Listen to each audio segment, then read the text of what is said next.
How you going, guys? In this video, let's talk about Ramana Maharshi, Jiva, Vada, Solipsism. Was Ramana Maharshi truly a solipsist? Now, before I get into that, here's the definition of solipsism I'm using. You're only certain that your own mind exists. To make this simpler, do you look at this world and are you questioning the consciousness of other people? Do you have that feeling, I know I'm conscious, I know I have thoughts and feelings, perhaps others don't. Perhaps when I wake up, when I'm truly awake and enlightened, all this will vanish. All this was never really here.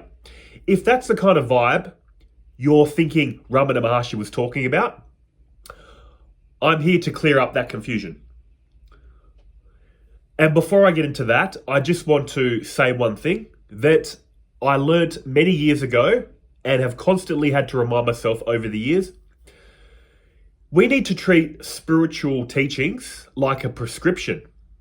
Like when you go to the doctor, you feel sick, they write you a prescription. What tends to happen is people take the prescription, read the prescription, analyze it, battle others over the interpretation of the prescription, and many people don't even follow the instructions. If my prescription says 2 pills twice a day and your prescription from your doctor says 1 pill twice a day, what many people are doing is, instead of going to the pharmacy and getting the pills, taking them and being cured, we argue. We say, my prescription's right, my doctor's better than yours, it's 2 pills twice a day. The other person says, no, my doctor's right, it says 1 pill twice a day. So there's a lot of arguing and battling, and no one's actually putting in the work, taking the prescription. I'm only starting with that because here's what I always say. Whatever teaching resonates with you, whether you're an atheist, solipsist, believe in a God, don't believe in a God, whatever your belief system, your belief structure, follow it sincerely until you get the inner peace and happiness I'm assuming you're seeking through all these paths. As it's said in the Vada, the oldest of the 4 Vedas in Hinduism, the truth is one. The wise speak about it differently.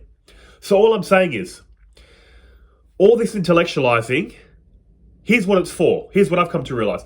All this intellectualizing, studying teachings, what are they really saying?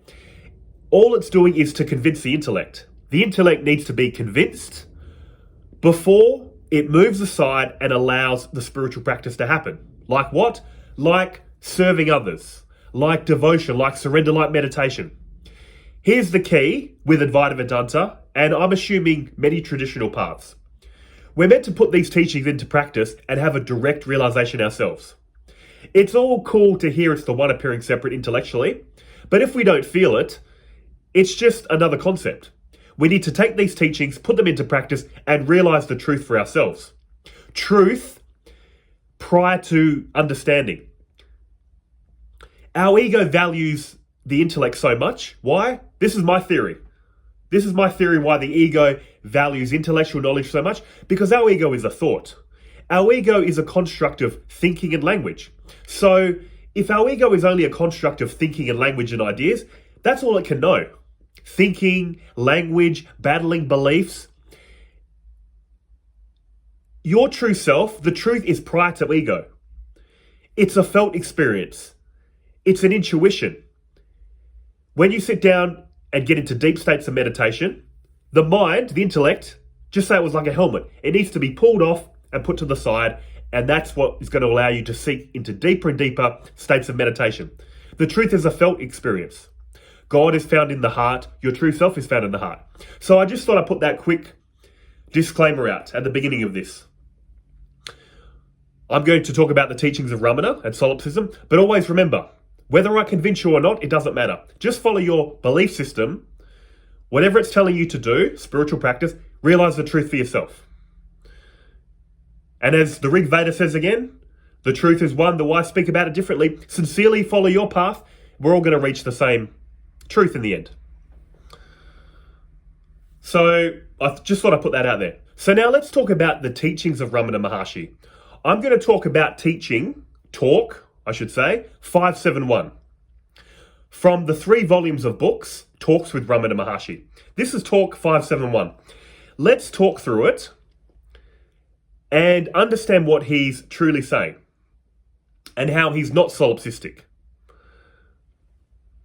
In my interpretation anyway. Let's just have a reading. Talk 571. It starts off with him answering a question. It's a shame the question wasn't written down so we can read it before he answered the question. But in any case, here is his first comment. Multiplicity of individuals is a moot point with most persons. A jiva is only the light reflected on the ego. The person identifies himself with the ego and argues that there must be more like him. He is not easily convinced of the absurdity of his position. Does a man who sees many individuals in his dreams persist in believing them to be real and inquire after them when he wakes up? Reading this, you might think, of course he's a solipsist. He's saying, when you wake up from a dream, do you inquire whether the dream characters you experienced are real? Many people on face value will think, look, he's saying when you wake up, this was all a dream, all imagination. It goes on further. The argument does not convince the disputant. So obviously someone's asked him a question, he's given that example, they're not convinced. Now he goes into deeper detail, which we'll pick apart shortly. I'll read through it all first and then we'll pick it apart. Ramana says, again there is the moon. Let anyone look at her from any place at any time. She's the same moon. Everyone knows it. Now suppose there are several receptacles of water reflecting the moon. The images are all different from one another and from the moon herself. If one of the receptacles falls to pieces, that reflection disappears. Its disappearance does not affect the real moon or other reflections. It is similar with an individual attaining liberation. He alone is liberated. Don't worry, we'll go through all this slowly. The sectarian of multiplicity makes this argument against non-duality. Here's what the believer in multiplicity, here's their argument against all this. If the self is single, if one man is liberated, that means that all souls are liberated. In practice, it is not so. Therefore, Vada is not correct. This is a very weak argument, as Ramana states. The weakness in this argument is that the reflected light of the self is mistaken for the original light of the self. The ego, the world, and the individuals are all due to the person's vasanas, habits and tendencies. When they perish, that person's hallucinations disappear. That is to say, one picture is broken and the relative reflection is at an end. The fact is, the self is never bound. There can therefore be no release for it. All troubles are for the ego only. Here's where he gets into detail. And let's understand what he's saying. He uses the example of the moon, but in traditional teachings, they use the example of the sun. And I really loved he used this example, because it's an example I've used in past videos. You'll see it here. What is Ramana talking about? This sun in the sky, he called it the moon. So we'll just go to the traditional teachings. What they're saying, your true self is like that sun. Your true self is that light. What about this ego, this reflected self he was talking about? Picture your body like these buckets, these three buckets. I'm a bucket, you're a bucket, there's another bucket of another person. Picture the water in the buckets like our mind. Water can reflect light. That's what he's saying, the reflected light of the ego. Now picture all these buckets with different purities of water in them. An enlightened person just has pure water. A decent person that's maybe not too spiritual, but they're not too evil, has a bit of dirt. And a really evil person has so much dirt sprinkled in there. It is the one light, the one source, reflecting off all water in all these buckets. The only difference is the purity of the water in each bucket. What Ramana was saying, when one pitcher, he called it, pitcher of water, but in this example bucket, when it breaks, when the body dies, the reflected sun stops reflecting. Picture one of these buckets being crushed and the water spills out. The sun is still shining. But the ego, the body and the mind of this person we think we are, is destroyed. The hallucination of this person ends. All its thoughts, feelings, memories ends. But what does that do to the sun? Nothing. And that's why this teaching is not solipsistic.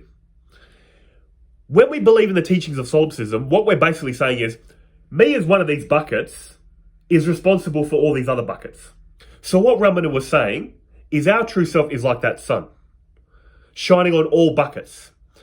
That feeling of consciousness, I exist, I am, that is the one consciousness illuminating all bodies and minds. My body and mind, your body and mind, 8 billion bodies and minds, and all the animals. It's the one sun illuminating all buckets. Some of those buckets have Christian concepts sprinkled in it. Some have Islamic concepts. Some have Jewish concepts. Some have atheistic concepts. It is the one sun shining on all buckets. And what thoughts and feelings do these buckets project?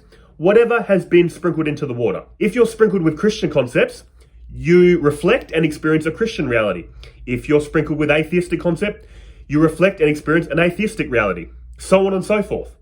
That is what Ramana is saying. This body is born and it will die. It's unique, it's individual. But that feeling of I exist is not going anywhere. That is what's not dying. That's what Ramana is saying and the traditional teachings of Advaita Vedanta are saying. What he's basically saying is, when you look inward, when I look inward, when 8 billion of us turn inwards, we're all going to experience the same self. When we look outwards through the ego, we're going to experience a multiplicity and diversity of people and objects. But it is the one source appearing separate. So again, back to that bucket example, each bucket has a separate body with separate thoughts and feelings, has a separate identity, but it is the one sun reflecting in all buckets. That's where you and I are one. All of us are one. Diversity, multiplicity comes from unity. Here's another way to look at this. Look at this picture of the sun. Picture that sun as the self of all. Now picture all of us as sun rays shooting off from the sun. What the solipsist says is, I'm a sun ray and I'm responsible for all these other sun rays. No, you're not responsible. The sun, the ground of all sun rays is responsible. So again, picture I'm a sun ray, you're a sun ray, 8 billion sun rays, all with different sun ray thoughts and feelings. Are we all individual? Yes. But are we all coming from the one source? Yes. That's what they're getting at. Each sun ray is real because it's made of reality, the sun. Each person is conscious because we're all made from consciousness itself. And this is why I'm very clear to make the point, stop saying life is a dream. It's dream-like. Because when you say it's a dream, it conjures up thoughts of, this isn't real, people aren't conscious, when I wake up, when I'm enlightened, they never existed anyway. Ramana Maharshi was not teaching this. Adi Shankara wasn't a solipsist, the most popular figure in Advaita Vedanta. They acknowledge there's an independent existing reality out there, but it's made of consciousness. Here's a final example. Imagine the nature of reality was ice, a block of ice. What is it in this photo? It's ice. What is it now in this photo of the nativity scene? It's still ice, isn't it? Strictly speaking, it was ice before and still ice now. But what's the difference? It appears as Jesus, Mary, Joseph, the wise men.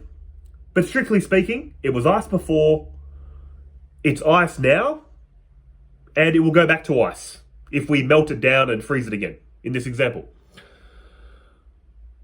So this is what we need to understand. Nothing in reality has an independent existence apart from everything else. That's why they call it unreal. Or more accurately said, that's why they call things apparently real. Real while you're experiencing it, not real when you don't experience it. And my final example, I'll give you one more, just to make it clear. When the ocean is still, all there is water. There are no waves. What waves can we speak of? What whirlpools? They're non-existent. But when waves and whirlpools start forming in the ocean, you can't deny that they're appearing in the moment. They're real. You're experiencing a whirlpool. You're experiencing a wave. But what is it made from? Water. Water in the beginning, water while it was appearing as a whirlpool and a wave. It will still be water once the wave and whirlpool turns back into the still ocean. And that's why we need to treat reality as real, because reality is made of reality. Reality is real. But nothing has an independent existence apart from everything else. And what is the fabric of that reality? Consciousness. That's why your true self, pure being, is not dying.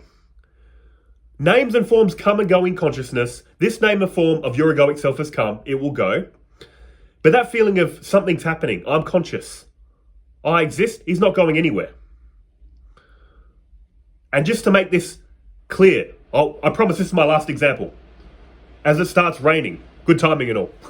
I just put the sprinklers on today, by the way. Oh well. Anyway, final example. Which form are you? You've experienced many forms. The 1-year-old self, 5-year-old self, 7, 10, 12, 15, whatever age. Which form are you truly? When you were 1, you felt like, I'm the 1-year-old self. When you're 5, you felt like you're the 5-year-old self. 10-year-old self, 20. Your form is constantly changing. But you feel like the same person moving through time. Yet everything about your experience is changing. Your body, your thoughts, your feelings. But why do you feel the same? Why do you feel in the deeper sense you're unchanging? Because the nature of you is pure consciousness itself. That all these names and forms, including your name and form, your names and forms are constantly changing. As you get older, you take on different names, don't you? If you're a middle-aged man with children, you now have many labels. You have the label of father, son, brother, nephew, grandson, however many labels. Which label are you? It depends who you're talking to. Which form are you? The 5-year-old, 10-year-old, 20, the future forms? See what's happening here. You feel real because you're reality itself.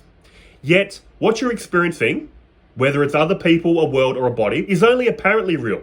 Just like waves in the ocean. This wave of a form has been created, peaks for a certain amount of time, then slowly dissolves. You're indestructible, the true self. But this egoic self is not responsible for other appearances and will have an end. So, I just want to end this video like I started it. At the end of the day, all this intellectualizing is to convince the intellect to do spiritual practice. What should you do with all this information? Once your intellect is convinced through, even if it's solipsism, any belief system, once your intellect is convinced, the most important thing to do next is, what are you going to do with this information? What practices are you going to put into place to be in alignment with your understanding?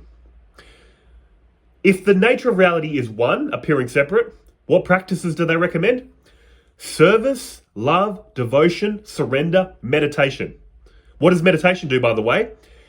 Take off this thinking mind, sink below thinking, and experience this truth for yourself.